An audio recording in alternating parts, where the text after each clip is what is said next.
Why use a membrane press versus a basket press?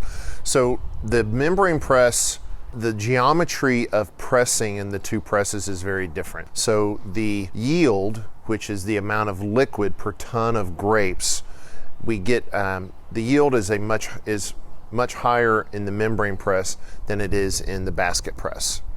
So what that indirectly means is that the membrane press is a more extractive press versus the basket press. So the basket press is a more gentle press than the membrane press.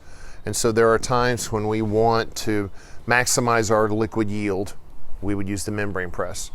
There are times that we want to very carefully control how much yield we get per ton, and in that instance we would probably use the basket press. That's the main thing.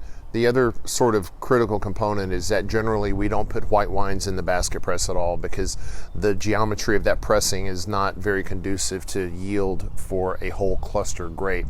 Once the reds are fermented, the grapes have the skins have really softened up. Most of the liquid has already come out of the grapes themselves.